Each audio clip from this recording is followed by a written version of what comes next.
Hello and welcome to Soul Sensations. Today I am chatting with R&B funk band Switch, and with me I have Greg Williams, Eddie Llewellyn, Achille Nixon, and Philip Ingram. Hi guys. Hey man. How you doing? Hey, what's up? It's great, man. It's great to have you all in one place at one time. It's going to be such a brilliant interview. I just know it is. Cool. Look forward to it. Cool.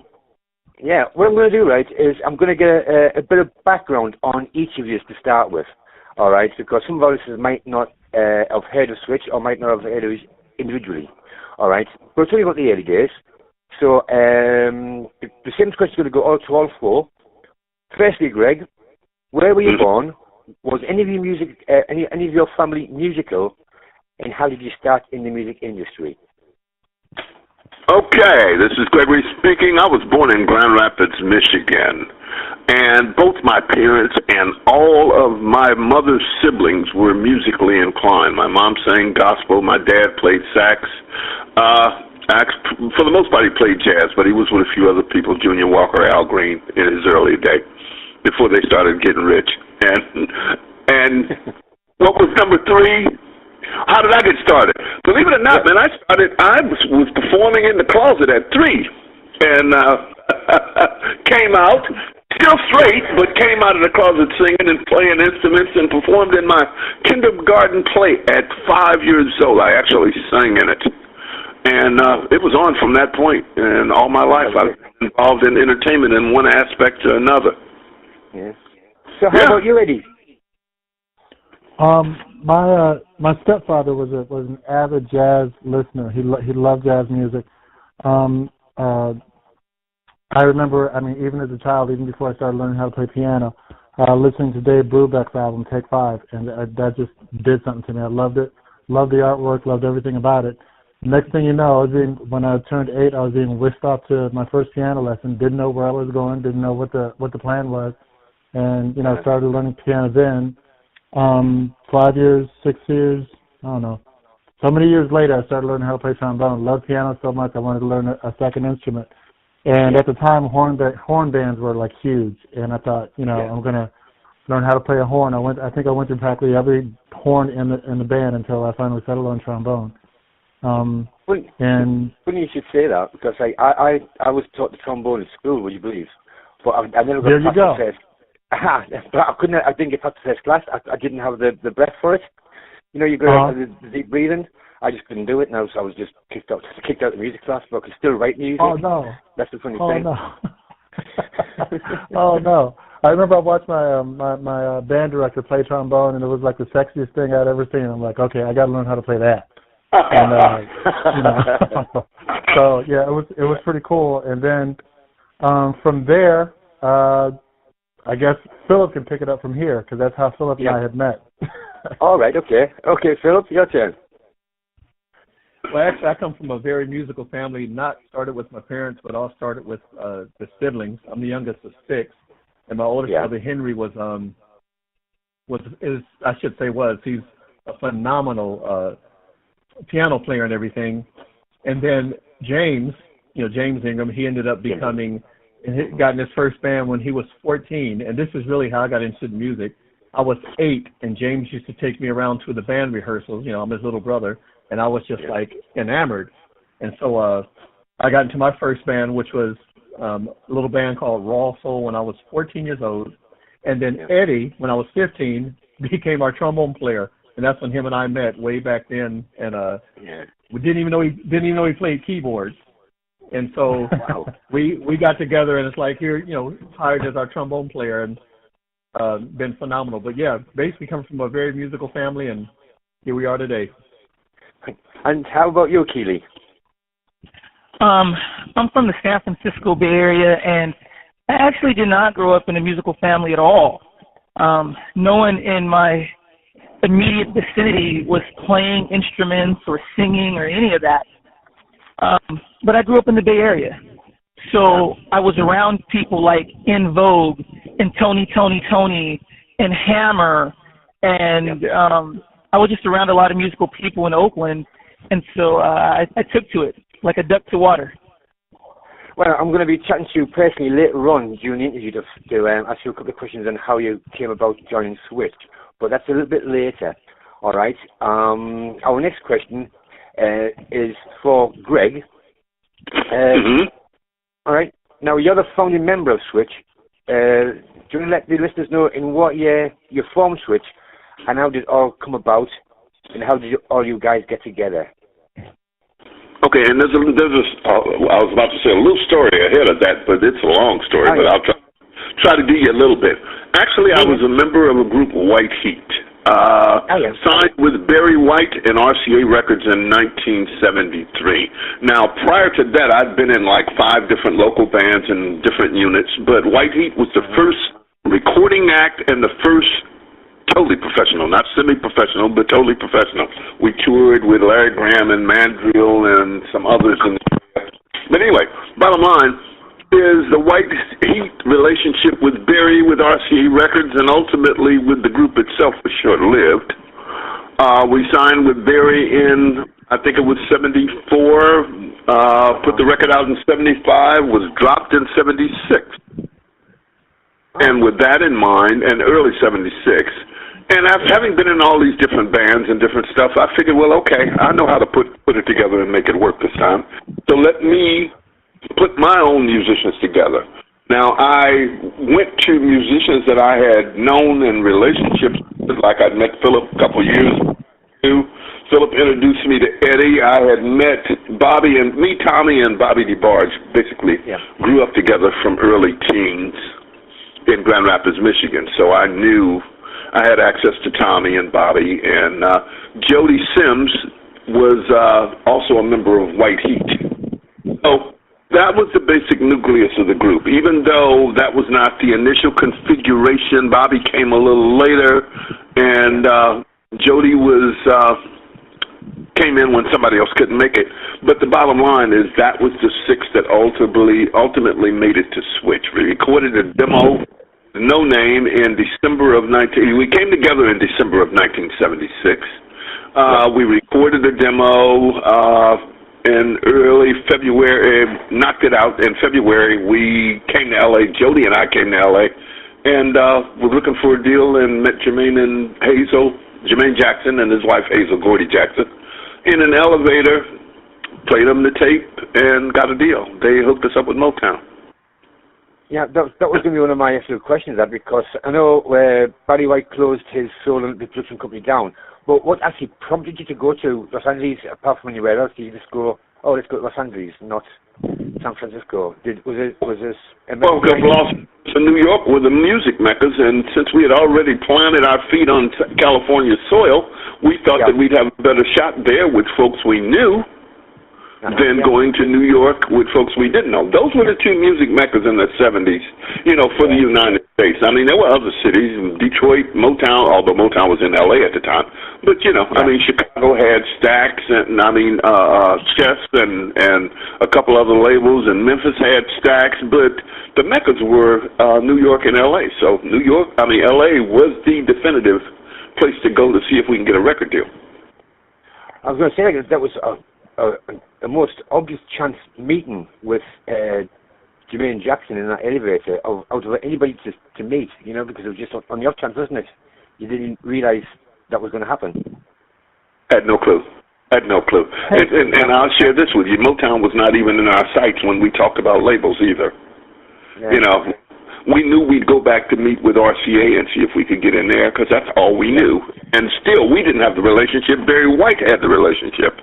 But there was someone who was a power-up, in the big offices up there that we had met, Don Berkheimer, who at the time, after we got there, he happened to be the president. So we went to see him. We had him in mind and some other places in mind, not Motown. But it was a meant to be, because Don turned us down, and a couple hours later, we run into Jermaine and Hazel. And then the rest is history. Absolutely. And this is Eddie. If you don't mind, I have to interject something. I think this is really important to the story. When Greg had come over, and we had Philip had brought Greg over, and we talked, and Greg told us what the plan was going to be and all that stuff. To me, what's really important here is one of the things that Greg said in closing is that he was going to go to L.A., he and Jody were going to go to L.A., and he would have a deal in 2 weeks. We had, of course, there's a huge trust factor involved and all that stuff. So we trusted that and all that stuff. Now, I kind of joke now that, if Greg had come to my house today and said that he had a deal in 2 weeks, I'd throw him out. Let's be real now. Let's be real. But I mean, as it turns out, as it turns out, Greg called us 2 weeks later and said, hey, we got something set up. I'm like, okay. So, I always think that little thing should be in the story because that was like hugely important at the time. Absolutely, Eddie. That's true. That's true. So it was actually 2 weeks, not 2 years. Yeah, it was 2 weeks. No, it was 2 it weeks. was. Yep. Actually, it was within the first few days that they actually ran into Jermaine. I think it was within the first week. Not that the deal was, but the process had already started. Yeah. Yeah. It was right. less than 2 weeks, but I mean the deal came later. But the point was the interest in the band was within their first week or so out there. Yeah. Yep. So how did Jermaine put it across to Berry? Did he just go, I've had this great band, you've got to do this, or what actually happened? Okay, from what I know is this. First of all, it was Jermaine and Hazel. Hazel's Berry Gordy's daughter, as well as Jermaine's wife. She is.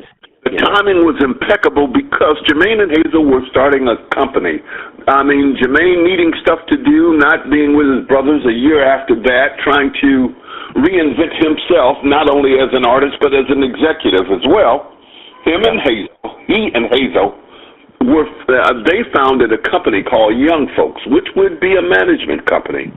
And at that time, they were setting things up, picking their offices, and trying to decide who they will sign. And who was the first people to come up that they liked to sign was us. So it's an easy thing for them, as Barry was, of course, endorsing them in new venture. It was an easy thing. By the way, we found an act. Check this out. And that was it. And that was it. So, what was the title of your first hit when you were with the Motown record label? And who wrote it? Because I know there's a few writing amongst you.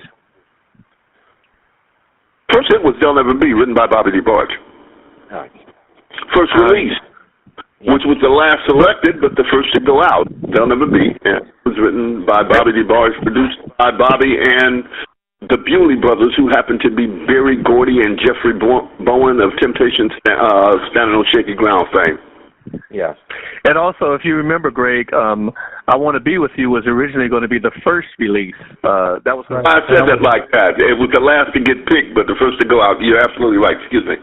Right. Go on. I Want to Be With You was supposed to be our first release. That was a duet that Bobby and I had done together, but, Bobby had wrote it, and that was the one that we had done it in our showcase, and they loved the song.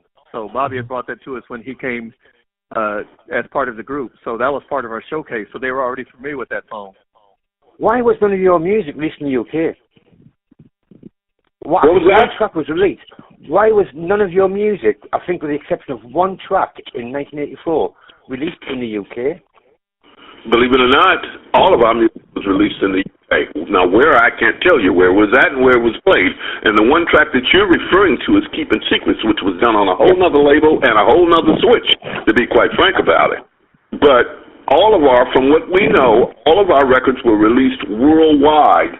I don't know whether Motown did it specifically on their label or whether they partnered with others or what. I don't know. But even to this day, I'm getting royalty checks from those materials that were released in other parts of the world. And UK was definitely part of it. Yep, it's there now, but in the early days, where as those tracks were released, because I think you're getting royalties from the albums that are out there, the compilation albums. But I was trying to track something, I might be wrong, but I couldn't find an initial release from the mid-70s from yourselves in the UK. Well, then it must have been under a different label. It might have been, you know how they have the subsidiary labels for different countries? Yeah. So it must have been that, because in all honesty, I've been getting performance dollars from ASCAP and also royalty statements worldwide. 1979. I'm going to definitely look into this and dig deep. Please do it. Let me know. I'd like to know what year that puzzle. Yeah. Because with that little bit of information I just gave you, I'm automatically assuming that everybody had our records. not unless I've read things wrong on this end. No, it was just that one track in '84. What's that keeping secret? No, man, we have fix that then. Thank you. What'd you say, Eddie? We need to go back and fix that then. Absolutely. Yeah, come back and fix it. Yeah, we bring you over to the UK and have a tour. There you go. We're going to talk about that extensively before I let you off that phone, Stephen, but let's go back. hey, we got. That means we got to go there and perform. That's it. Absolutely. Right, here's one for you. Now, you can all jump in on this one at any time. All right. Have any of you guys got a funny story that you'd like to share with our listeners whilst you were on tour or on stage, either solo or together as a group? Well, we have a bunch of them. Okay. One of the cleanest ones. No, they would all be clean. Well, I'll share this. This was an off-stage one, and it was when our first album came out. When our first album came out, we all had a meeting down at the Motown building. And when you start getting a little measure of status, people come up, and I just want to preface this. This was pre-American Idol. Okay? Yeah. So, see, Greg already know. So, go ahead.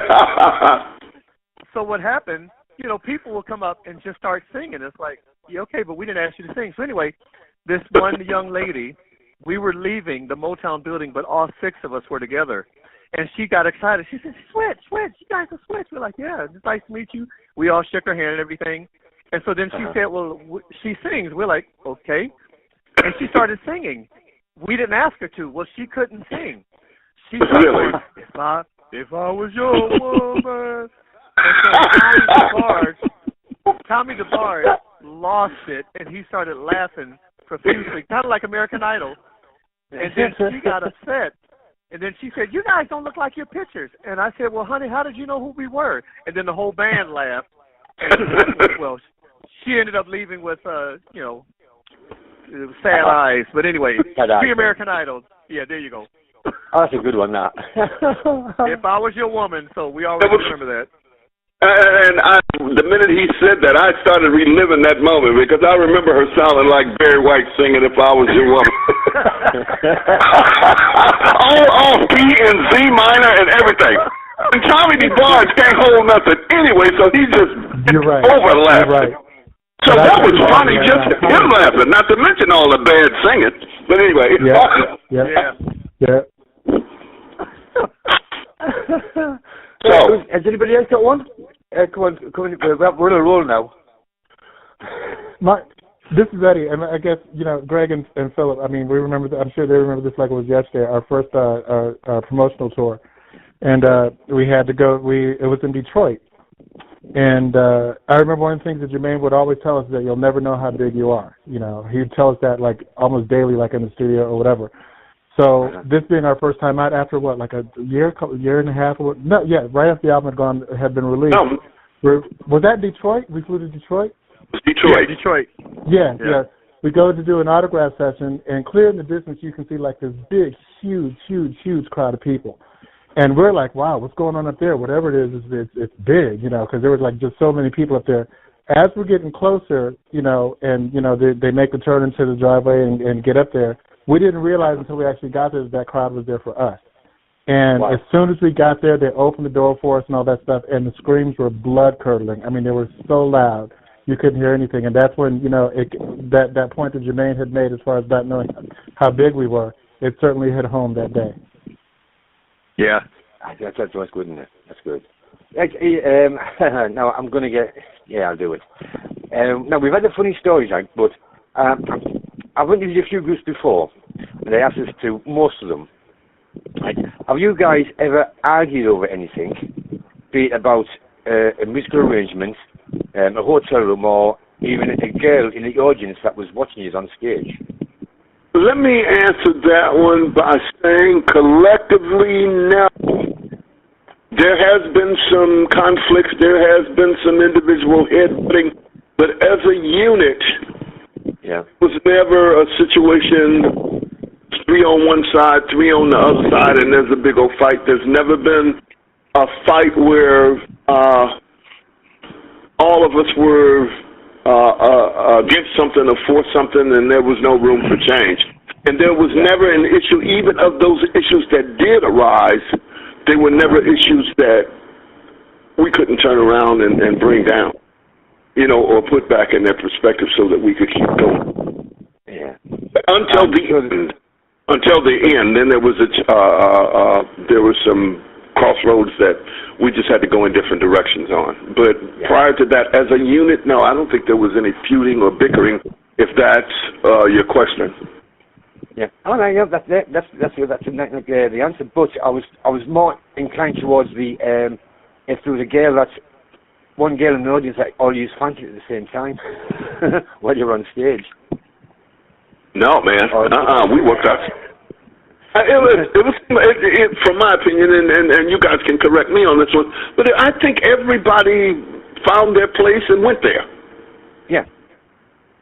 Musically and otherwise, I think that, you know, we all found a way and we went there, and, you know, we made it happen as a unit, as far as I'm concerned. Absolutely brilliant. Now, I tell you what we're going to do. We're going to have a break from music.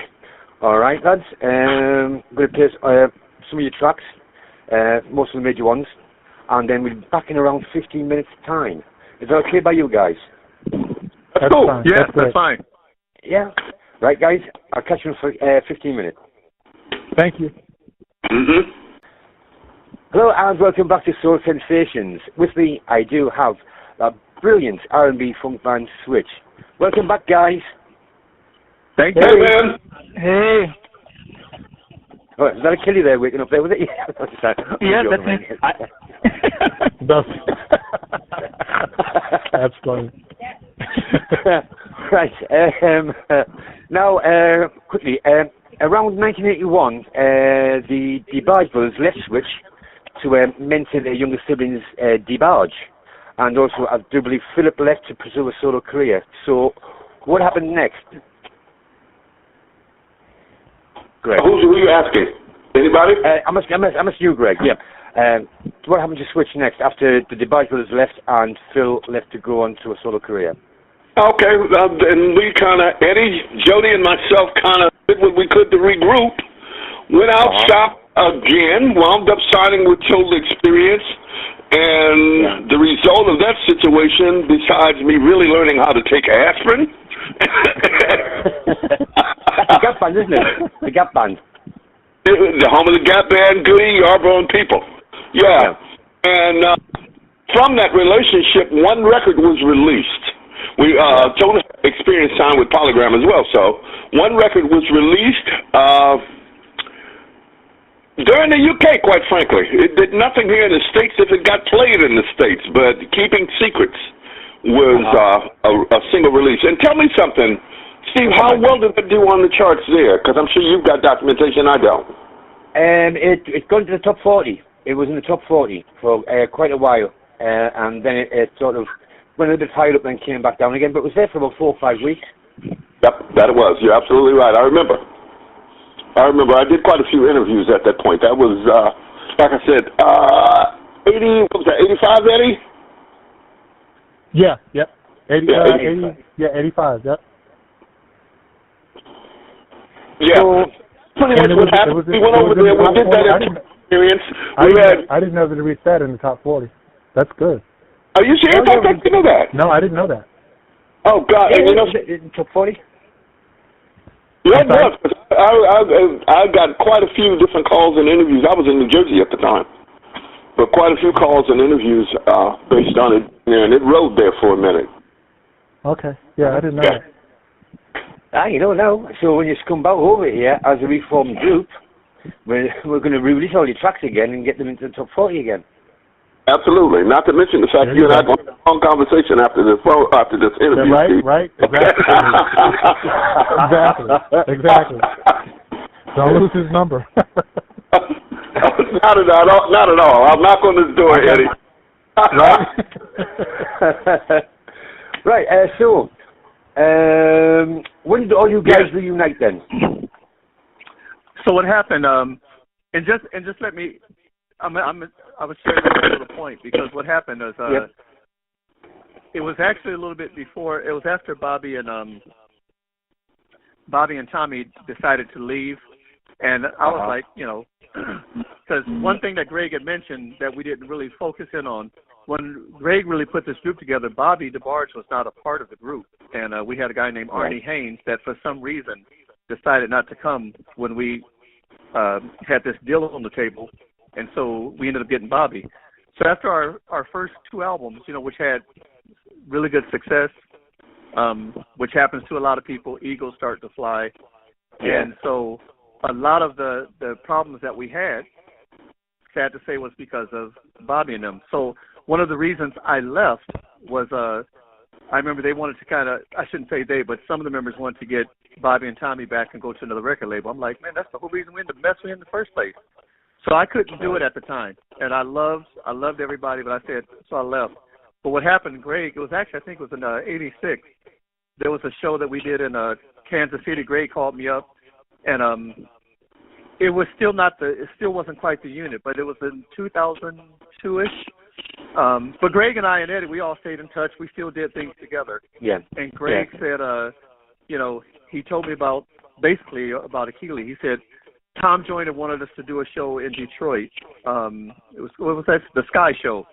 And he asked me would I be interested. I said, yeah, man. I said, the main thing is that is, because me and Greg and Eddie, we've never had any issues. It's like, as long as we can just do this and have fun. And so he said, yeah. And so anyway, somebody introduced Greg to Achilles' tape, and Greg called me and said, man, you got to come hear this guy. And so we were like, oh, man, yeah. And so we met with Achilles, and it was like, let's do this. So basically, 2002 when Greg approached me, 2003 when we actually got together and did that show. I think it was March of 2003 for Tom Joyner and the Sky Show, and that's what put us back together. Does that sound right, Greg? That does. You're very accurate with all that. Yep, sounds right to me too. There's Achilles. I was going to actually say, how did you find your new lead singer, Achilles? But to tell you what, Achilles, what were your thoughts when you were approached by Swish to become their new lead singer? Oh man, I couldn't believe it. In fact, I couldn't believe it, and I didn't think I was really qualified to sing with these guys. These guys are absolute legends. And so, but Greg believed I could do it, and Philip believed I could do it. And at the time, Tommy DeBarge was with us, and Tommy believed I could do it. And so it was just, really, really, it was a daunting task. But I mean, what an honor! What an honor! I'm sure you're going to do a brilliant job, because I know you've got some things in the pipeline which I'm going to be chatting about later on.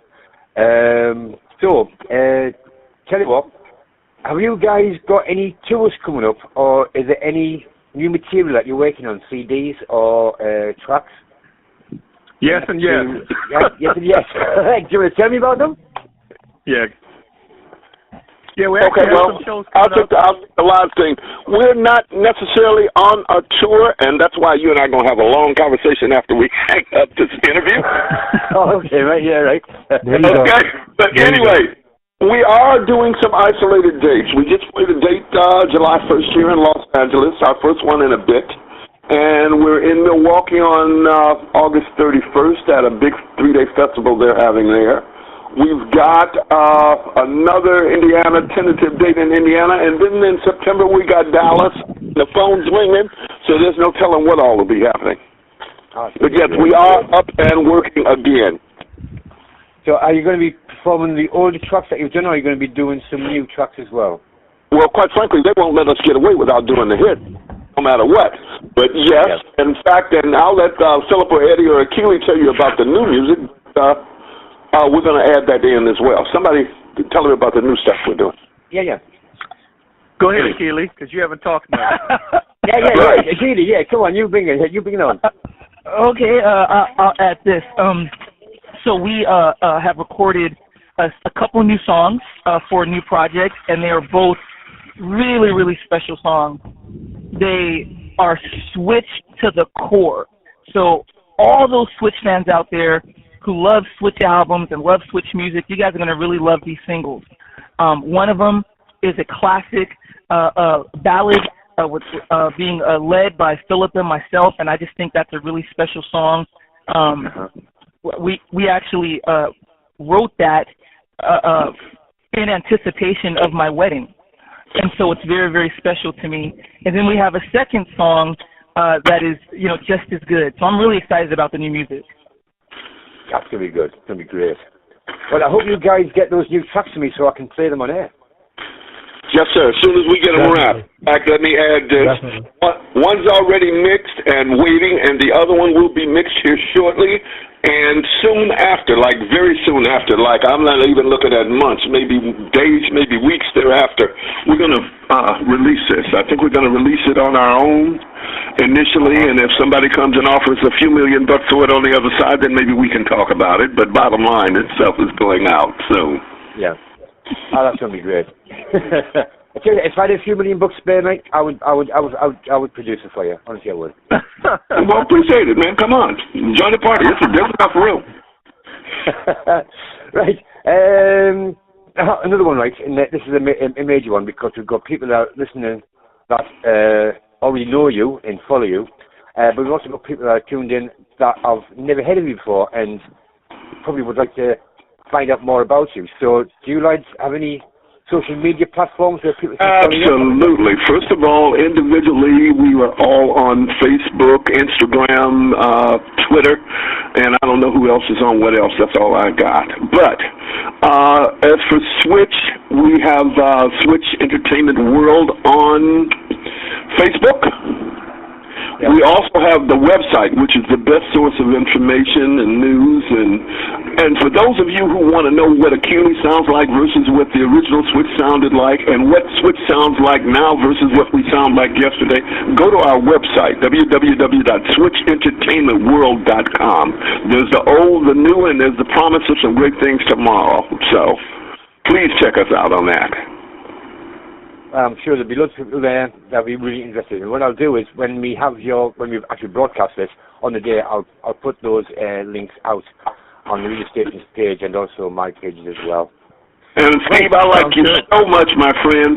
Me and the fellas can get together and actually do some radio spots for you as long as we get to tell the folks what website we're on. Hey, no, but hey, if you want to record anything, make sure it's on MP3, get it to me and I'll put it out. We'll talk about it. We'll talk about it. Now, finally, we'll do it for you. There's no two ways about it. So we'll get the information correct and we'll get them done. That'd be great. Finally, do you guys have any shout-outs or messages to anybody that's listening or any fancies that you want to shout out to anybody at all? Go ahead. Starting with you, Greg. You know what? I just want to shout out to the fans for the years of support and love that they've always given us, even through our transitions. And it is such a blessing to be doing your own original music almost 40 years later. And we couldn't do it without those that listened and loved and believed and still support. So I'm just saying thanks for all these years. And come see us because we got something for your butt. How about you, Eddie? What Greg said.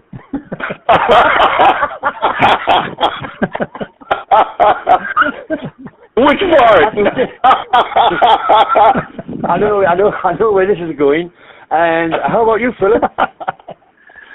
Actually, the biggest thing is part of what Greg said. Because we got together in 1976, and here we are in 2018. That's 42 years. Yes, and it is. We'll actually be doing stuff. We're a lot of people over 40 years, to last over 4 decades. That's a pretty big accomplishment, and still be doing stuff. So we're very appreciative. And what's nice is when we do our shows, people, man, y'all take us back, which is good because that means it was a happy time in their life. The show we just did here in Los Angeles, it was us and Kenny Lattimore, and a lot of were there to see Switch. They came up to us and said, "Man, you guys sound the same." It's like they couldn't believe how we still sound like we did back then, which is a huge compliment. Because we're a band, but we sound so much like a singing group because our vocals are so strong, and that's one of the things that just have set us apart. And they were just like, "Man, you guys haven't lost anything." And so my little line is, I can't lose it because if I lose it, I can't work anymore. Okay. And finally, Keely. You know, in parting, I would just say I'm really just glad that you allowed us to come on here, talk to your listeners, talk to you. This is really, you know, a pleasure for all of us. And I just hope, you know, people keep supporting Switch because we love you guys. I can't wait to come out to the UK and do some shows out there for all the listeners. Oh, well, we're going to get sorted because I'm sure Greg's going to be better meet you. Absolutely. Yeah. Right, guys. Looking forward to meeting you, Steve. Yeah, well, definitely. I'm coming across to Los Angeles in September. Oh, nice. Good. I arrive on the 13th of September, I think it is, but we'll have a chat about that. Yeah, in fact, guys, we're trying to set it up where Steve will meet us at the Hal Awards. Right, oh, yeah, nice. okay. That'd be awesome. Yeah. That's great. Yeah, Yeah, we're trying to That would set be that up. awesome. Yeah, so, right, guys. It's been marvelous chatting with you. thank you. Honestly, I've Thank you. loved it. Likewise. Many thanks for joining me here. All right, guys. You all take care. God bless you. You too, Thank man. Thank you very much. All right. Yes. Thanks for having us.